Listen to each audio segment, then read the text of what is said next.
This is the Jack Stories Podcast, a show where Jack tells me stories. And I'm David. And I'm Jack. What do you have for us this time? Today, David, I have a true story. This one happened when I was a medium new nurse. At the time, I was working at a smaller hospital over in Conyers, Georgia. So if you know, kind of the metro Atlanta area, or you know where Conyers is, that tells you a whole lot. But for the people who don't know anything about this, Conyers used to be a really country area that is grown up a good bit over the last probably 20 to 30 years, I think. Where this hospital was, and I won't name the hospital because I don't want to, I don't want to cast any aspersions on it. I learned a lot there, and I think it was a great place. But I'm glad to not be there right now. This day in question, I was out in the triage area. And I think triage needs a little bit of explanation because it's very different depending on which side of the chair you sit on. If you're the patient coming in, you're coming in for an emergency. This is one of the worst days of your life. You're freaking out. You're terrified. For the nurse, it's Tuesday, right? Oh, no. Yeah, so I probably should have acknowledged my son, Paul, is here in the room with us. He is 6 months and very, very cute, thanks to his mother. But I kind of failed to get someone to watch him, so periodically you might hear a little baby noise in the background. So there I was. I'm triaging a guy. He's about 45 years old. What do you think? Oh, Do you need to... I mean... All right. So after a protracted and bitter struggle with a six-month-old, I think we might be able to finish the story. So there I was. I'm triaging 45-year-old man, something like that. He's got lower back pain, but here's the kicker. And this is one of the clues that sometimes help you triage.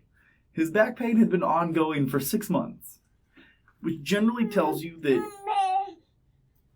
if he's been having this for 6 months without any recent changes or any injuries or anything, this might not be the biggest emergency ever. In general, people, if you think that you could deal with this problem for 6 months, it might not be an emergency. But don't take this as medical advice. That's not what this podcast is. So as I'm in the middle of the triage with this man, I think I was asking him, like, all right, sir, do you smoke or use tobacco products? Suddenly, a lot of things changed. This young woman, she's probably 22, bursts into the emergency room and just yells out, "My sister's having a baby in the car!" And right now, I'm going to just go ahead and tell everyone that as a triage nurse, and at this time I used to do triage all the time. Almost every time something like this happens and you get excited, it's not actually exciting. Your adrenaline starts dumping. You're like, okay, it's go time. It's going to be like in a movie. I'm going to be a hero. Everyone will know my name. And then you get out to the parking lot and it's always a letdown. Very rarely do you actually have it be something like that. And that's just confirmation bias, right? You only remember the times when it didn't come out the way you expected. And also people do have a tendency to overreact. So little reps, you can be like, my husband is dying, he has a terrible injury. And then you come up and he's, cut his hand. And you're like, well, yeah, you probably need a stitch or two, but I don't think you're going to die from that. But anyways, so this girl runs in and says, my sister's having a baby in the parking lot. I think to myself, I'm like, well, all right, we have to go and look at that, right? So I told the guy, I'm like, hey, sir, sit tight. I promise I'll be right back, but I do have to figure out what's going on here. And he was understanding. He was like, oh, yeah, man, go. So I grabbed a couple of gloves. You always want gloves if you're doing something like this, right? And I grabbed a wheelchair. And this was mistake number one. Wheelchairs are never that useful when you have a real emergency. If you have a patient who's been shot in the face, if you have a guy who's fallen off a ladder and broken his tailbone, if you have someone with a broken leg, none of those three people are going to be very helpful getting into a wheelchair. And it's hard to lift someone into a chair as opposed to lifting them into a bed. You always want a bed. If you need a bed and it turns out you only needed a wheelchair, okay, well, you just put them on the bed. But if you needed a bed and you have a wheelchair, it is not fun. But I didn't have a bed handy, and it didn't occur to me at the time. I was a young and naive little man. So I run out to the parking lot, and I told the tech that was with me, I was like, hey, Judy, go and tell the doctors we may be delivering a baby right away, so they need to get all of that stuff set up and arrange for transport. Because that's the second mistake. I had not made it, but these people had. At this emergency room, they didn't have OB services, which is a key thing. So if anybody here hasn't heard this before, not every emergency is designed to deliver babies. Every emergency room can. All of them are probably going to be better than you will if you just do it by yourself. But some hospitals have OB services, women's services. Some do not. If you are past 20 weeks and pregnant, it is better that you go somewhere where they have OB/GYN in-house, as opposed to going somewhere where you just get someone like me who doesn't specialize in it. And, we'll do our best, but it's not ideal. So I tell Judy, hey, run and get the docs, let everyone know what's going on, bring a bed out, bring a doctor out, we'll see what's going on. So I'm jogging behind this girl. She leads me up to a car. And right away, I knew that this was probably going to be an interesting time. Because when I get there, it's a white, I think it was like a Cadillac Escalade or something like that, kind of big SUV. There's a young girl, looks like she's in her 20s, and she's leaning up against the car. It looked a lot like she was getting, frisked down by the police before getting arrested. Like, she's got both hands on the car, she's kind of leaning over, legs are kind of spread a little bit, and it looks like she's probably just wrapped in a bedsheet, and that's it. There's two other people with her. One is an older woman that looks like she might be this girl's mom. And then there's a young man who's mid-20s or something. And I don't remember what he and the older woman were doing, but the way it's in my memory, they're literally running in circles going, what are we going to do? What are we going to do? I don't think they were actually doing that, but that's what it seemed like at the time.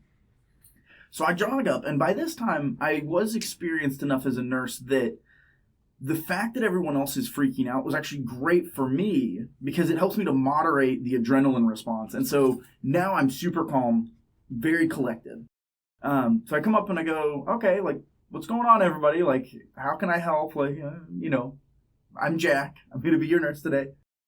And this is the part where the show becomes rated E for everyone because the girl turns to me and she is in fact only wearing a bedsheet. Oh wait, not E for everyone, E for explicit.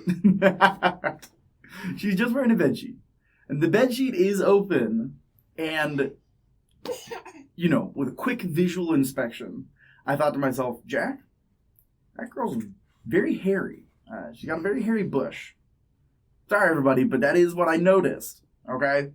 And it's not a big deal. That in and of itself is not relevant to our purposes. What was relevant was then I thought to myself, Jack, and this is something that happens to me most times during an emergency, is my brain kind of splits into most of my brain, which is just trying to figure out what to do. And then there's a little voice in the background that kind of asks questions or makes interesting observations. He's a real pain. I kind of wish I could get him to relax. But so the little voice goes, Jack, she's got a hairy bush. And I'm like, dude, relax.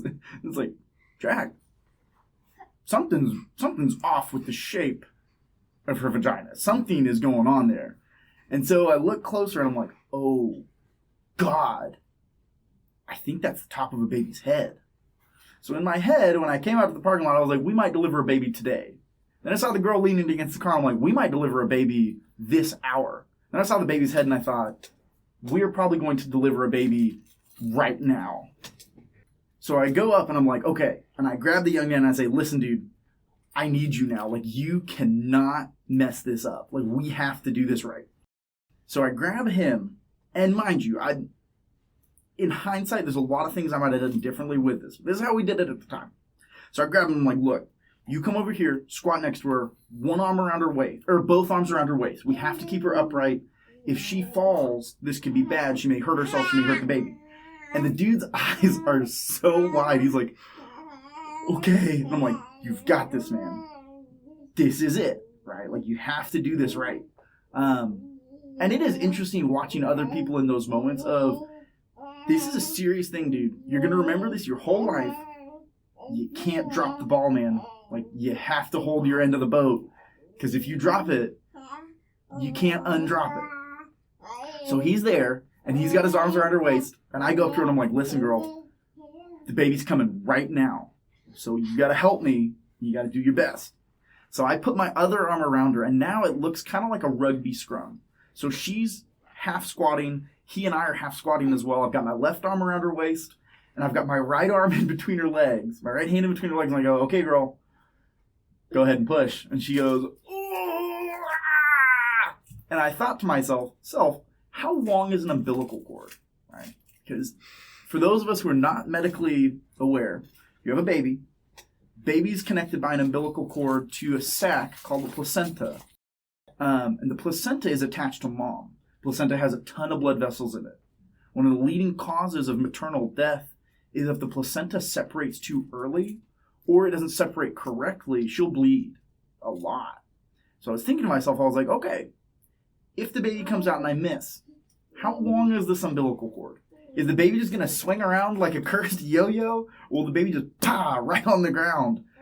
If it's not long enough that the baby hits the ground, will it rip the placenta out? And if that happens, that'll probably kill her. So I'm thinking to myself, I'm like, okay, we just can't miss, dude. Like, we cannot miss the baby. Like, if I drop a baby, I will never forget it and will feel very bad. If something bad happens to this girl, I may never forget this. Like, this might be one of those things that just every now and then at 2 a.m. I just remember it, and, you know, that's something you deal with. But at the time, I was not actually that scared. Like, there was a lot of fear. But there was a lot of excitement, too, because these are very fun and interesting moments. Also, all of these thoughts probably occurred in a fraction of a second, right? It just, as the adrenaline's firing, your brain goes into an overdrive. So I'm like, all right, dear, push. And I'm thinking, okay, I can't miss this baby. And she goes, ah! I'm like, okay, we're doing great. The head's coming out a little further. And I'm thinking to myself, I'm like, look, dude, like, I wasn't that good at football. Like, anytime I would try and run a route and they'd pass me the ball, my hands got all stiff and scared and I would drop it. So catching things is not really something I feel that confident on. And I'm like, all right, girl, push again. Ah! And then suddenly I'm holding a baby. Like, it was literally 2 pushes, I think. Babies are extremely slippery when they come out. So I'm sitting there and I'm holding this baby and kind of quivering like, oh my God. But the baby's out, didn't hit the ground. It's not swinging like a cursed yo-yo. So far, so good. And then I started thinking, okay, baby just got born. There is a lot of checks that go into this right away. I am not a labor and delivery nurse. So this is the kind of stuff that is very scary to me because I don't really know it that well. The first thing, though, is that the baby needs to cry. Babies are what we call obligate nose breathers. They won't breathe through their mouth. As they go out the vagina, as they go out the vaginal canal, some of the fluid, the amniotic fluid, usually gets stuck in the baby's mouth and in the baby's nose. That first cry is really important because they need oxygen. They were being supplied solely by the placenta, but now they're not. If they don't cry and the airway's not open, we can have some problems. Babies also come out looking very funky. They're either pale or kind of blue. They look a little squished. It's a lot. So I've got baby in my hands. And I'm thinking, please God, let him cry. Like, little man, you gotta cry. Or little girl, actually. At this point, I wasn't totally sure because I hadn't really stopped to check. I was just thinking about the airway. And the baby doesn't cry. I'm thinking, okay, what do I do if the baby doesn't cry? And I thought to myself, I'm like, this would have been a great time to have a little bulb syringe. That's that little blue teardropper looking thing. You squeeze it, stick it in, let go, and it sections. But not having that, there is one thing that human beings can do to generate suction. And it was not something I really wanted to do. The idea of fastening my lips over a baby's nose and with a nice Chianti and getting amniotic fluid in my mouth was not something I really had on my bingo card that day. And the thing is, just like there are moments where you don't want to drop the ball because you can never repeat that moment, there are tastes that once you've tasted them, you don't forget. You then know exactly what amniotic fluid tastes like.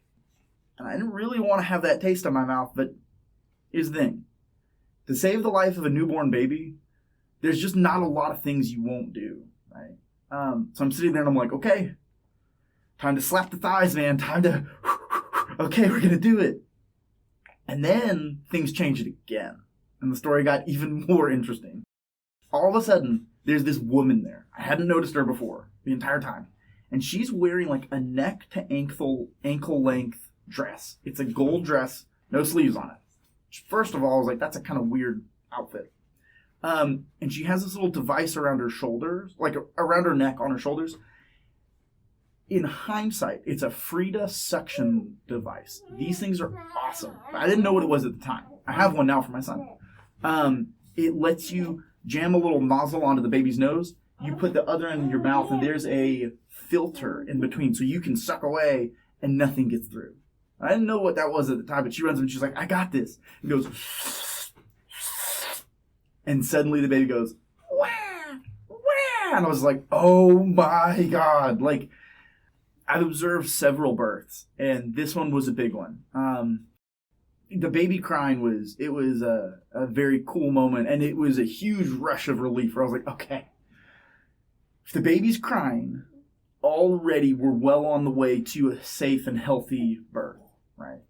There are other things that are really important to be checking. Baby's oxygen levels are going to be low. We need to make sure that his oxygen levels get up to normal. But if the baby's crying and mom delivers this placenta safely, we're probably going to be just fine. So I'm like, okay, guys, let's get mom onto the chair. We sit mom on the chair. I hand mom the baby. And at this point, I still haven't checked to see if it's a boy or a girl because the skin-to-skin contact between mom and baby is very important. It will release all kinds of good hormones just for mom and baby that lead to good attachment. So I hand the baby to mom. I'm like, okay, guys, we did it. Ladies and gentlemen, we got him. And I'm thinking to myself, I'm like, man, I might just be the greatest nurse that ever lived.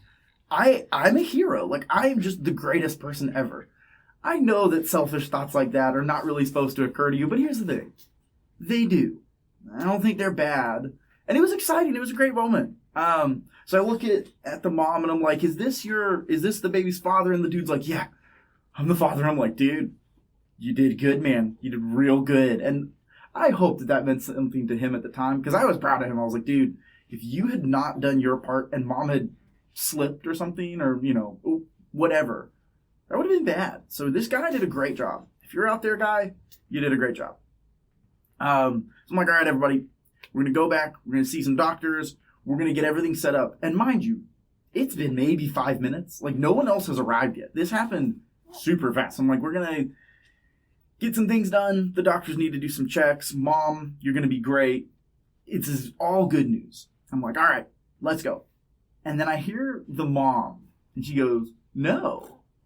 And I think to myself, I'm like, what do you mean, no? And she goes, well, I don't want to go back to see the doctors. And I will be totally honest. I don't exactly remember what I said at that point.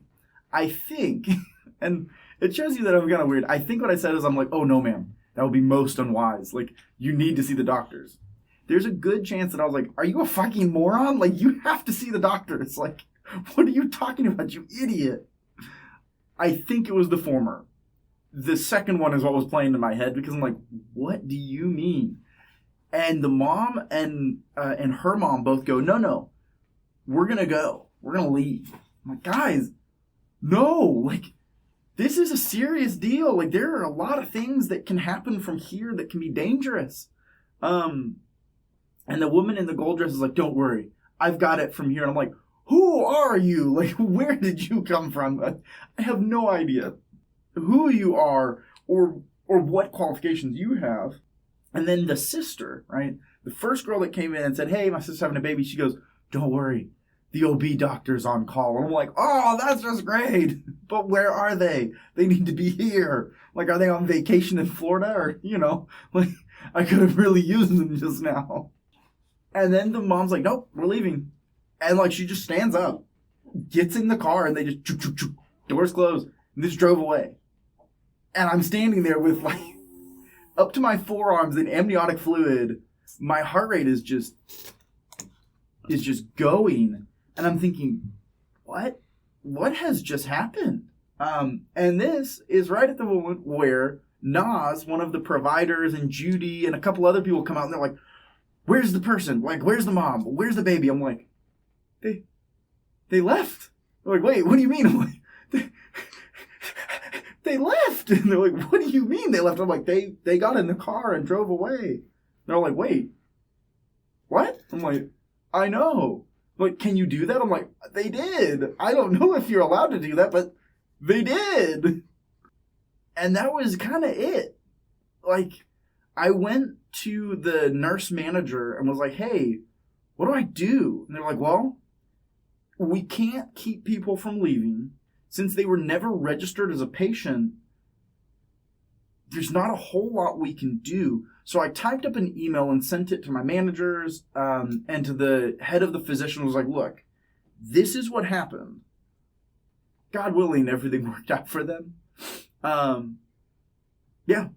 So that was a very confusing thing that happened to me once. But one of my favorite things that happened is that after all of this, I walked back inside, went and washed my arms off and like kind of wiped my shirt down. Then I came back and sat down with the guy with the back pain and was like, so tell me about this back pain. How long has that been going on for? He was like, dude, are you okay? I'm like, I will be okay. And he's like, dude, is the baby okay? I'm like, yes, the baby is fine. Tell me about your back pain. And the guy was like, oh. And I think that he might have had a realization that his situation was maybe not as big of an emergency as he thought. And you just live for those little realizations where people look around and think, maybe what I've got going on is not that interesting after all. Yeah, I never found out if it was a boy or a girl baby. It's my story and I'm sticking to it. Every good podcast has a part in the middle where they tell you something you don't really care about. And since we don't have any sponsors, we're just going to tell you something stupid. The one true diaper rash solution. The promised substance. I have a feeling that when the three wise men showed up, they didn't actually bring frankincense. They brought Desitin. Extra strength diaper rash cream. If it don't smell like fish oil and it's not impossible to get out of your fingernails, you don't want it. If it's that special Huggies brand diaper cream, you don't want it. If they bring you, I don't know, pure cod liver oil, the most expensive and priceless extra double strength virgin olive oil, you don't want it. You want Desitin. It's this thick, disgusting smelling paste. It's white. And I'm telling you, if your baby has diaper rash, you just draw them a diaper shape with Desitin and that will fix it. Maybe you've got chafing and chapping of your inner thighs because you've been hiking in Georgia heat. Desitin. Maybe your dog, this is not a joke, a friend of mine did this. Maybe your dog has like sores and, some irritation around their butthole. Desitin. I secretly believe that there is nothing Desitin can't cure. All right, so back to normal things. Okay, so I guess the first thing I was thinking about is now that you've had a son, because this is like 5 years ago? This might have been, 5 or 6 years ago. So, did going through having your son change your perspective at all about, what they might have been thinking? Or do you think did it make you dislike them more, or actually maybe respect them more? I don't know. Could it, change how you think about their choices? Like a lot of things that have happened between now and, 5 and 6 years ago, my thinking has definitely changed. To be totally fair to these people, I was born at home. My mom had a midwife, and several of my siblings and I were born at home, not in a hospital. I definitely come from a family where we don't always do things the way that that might be recommended, but I think that it's all about how you do that. Midwives are extremely competent and talented, and home births, I think, can be very safe. But I don't think these people were doing. I do have some real concerns, and I think that these people were being pretty irresponsible. I am guessing that the young woman in the gold dress in this story was what you would call a doula. So it's an unlicensed, birth assistant. Some doulas are awesome. I do not mean to disparage an entire profession, but the licensing can vary. And some people just call themselves doulas without really having any training. What I think happened is that this woman panicked, right? That they were going to do a home birth, but then when it started, she freaked out and was like, okay, we'll go to the hospital because I don't know what to do. A real midwife, midwives are certified to a level that doctors are. And they have a ton of training. I don't think they would have panicked, or if they'd come to the hospital, then they would have had them check in and get evaluated. What I think they did is that the doula freaked out, or maybe this was their plan from the beginning. They came to the hospital to make sure the baby was born correctly, but then they wanted to leave so they wouldn't get a bill. Because that's the thing.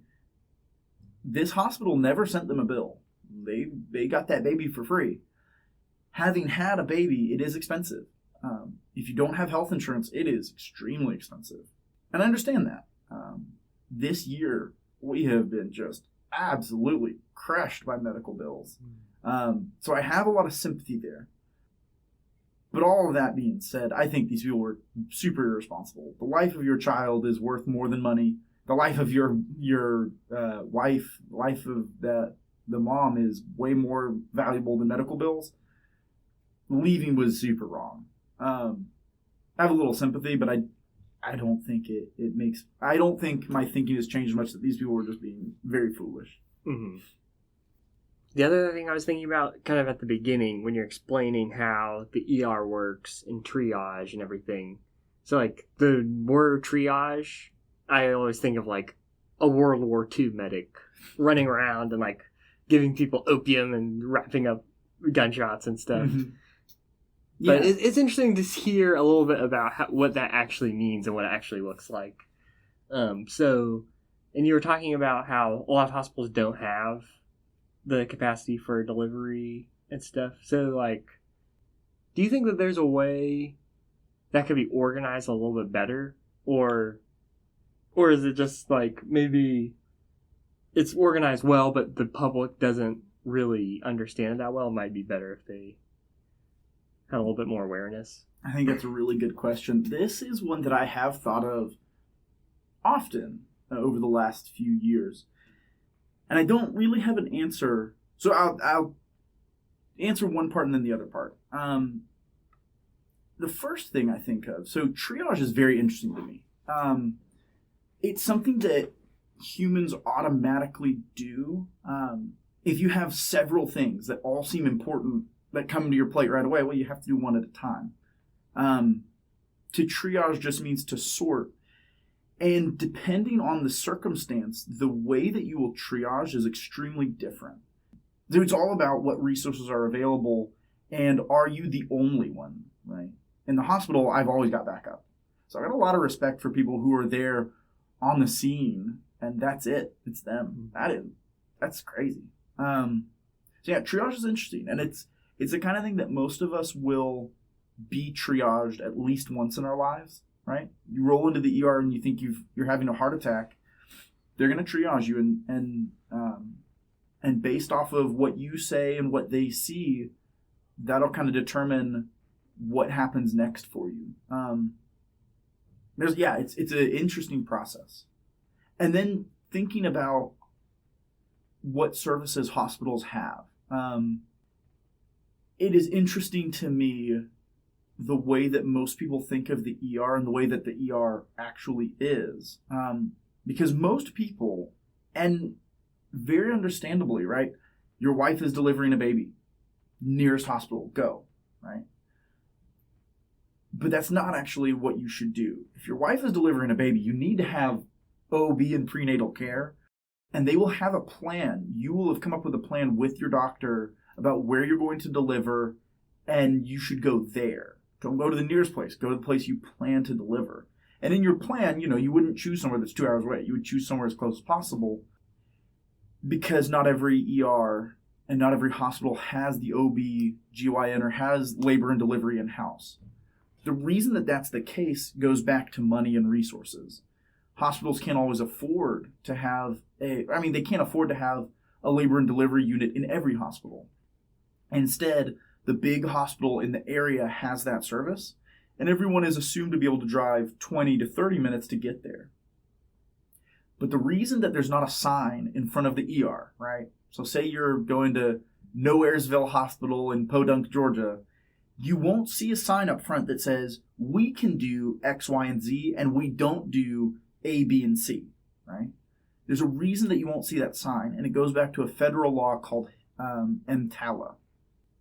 I forget what exactly EMTALA stands for. Man, I promise I am a real emergency room nurse. I'm just not on my game this morning. But EMTALA governs the hospital's responsibility to a patient walking in the door in the emergency room.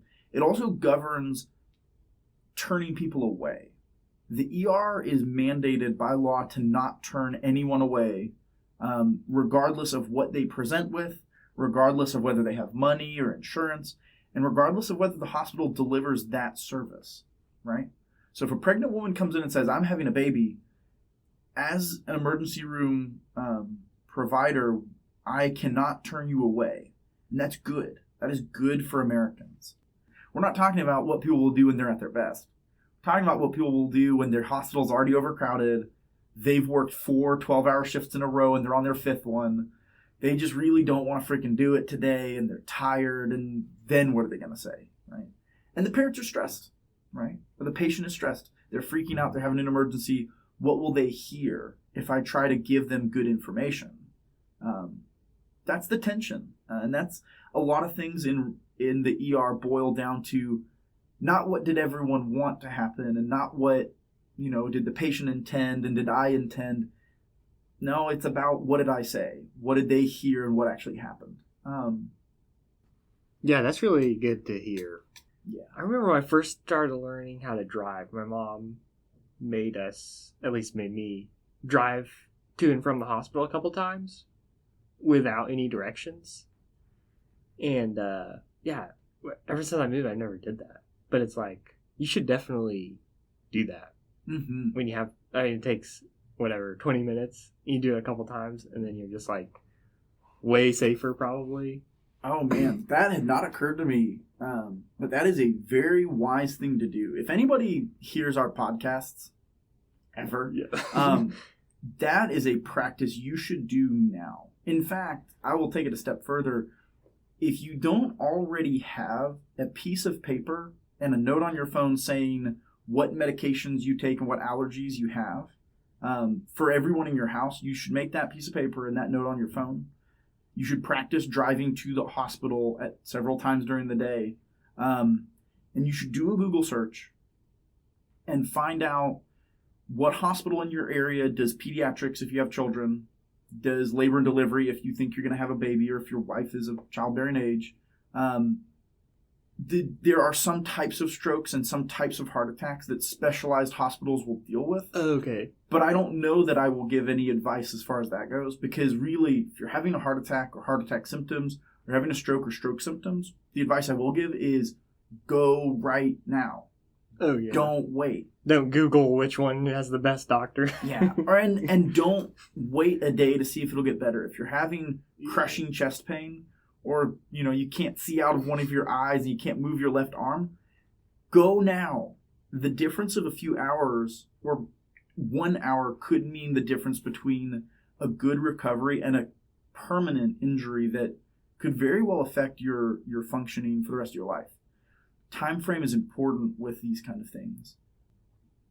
The other thing I was thinking about is when you were saying how you feel like a superhero after you do something like that, and how right before you're thinking about if you drop this baby or if you're not able to handle this correctly, it's never going to not be something you think about probably for the rest of your life. That crazy high and low dealing with that, do you think it gets easier or harder to deal with like those intense situations the more you do it? And also, do you think that those emotions are helpful? Or is it better to try to, like, I don't know, not feel them or something? I don't know. What do you think?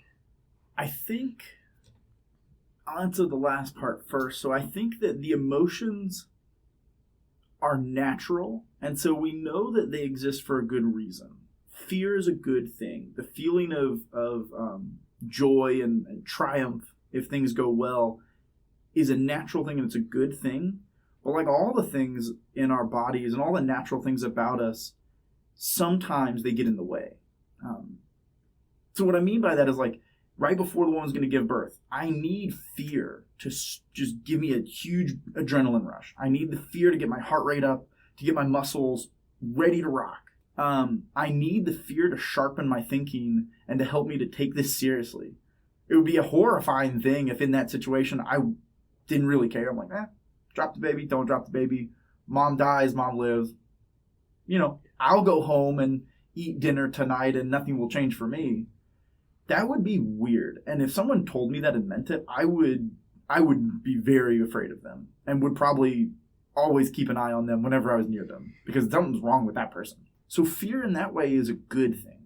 But if the fear makes you freeze, right, and if the fear stops you from doing what you need to, it's not a good thing. The feeling of joy, right? It's a good thing. It helps you to feel good, and it rewards you for doing a good thing. But if you're focused on that and focused on being a hero and that's all you're doing it for, well, you may drop the baby, right? Like, you need to have the right focus. The reward only comes after. And I can tell you also that the bad feelings, if it doesn't go well or if you make a mistake, the bad feelings come after too. And I guess they exist so that you won't make the same mistake again. But if you do have those feelings, you gotta process them, and you gotta move around them, because you can't be paralyzed by regret and by guilt or even just fear that you'll make a mistake again. You have to keep trying, and it's hard. It can be really hard. But the emotions are good, and they're in us for a good reason. You just have to be able to move past them. That's the big thing that I learned.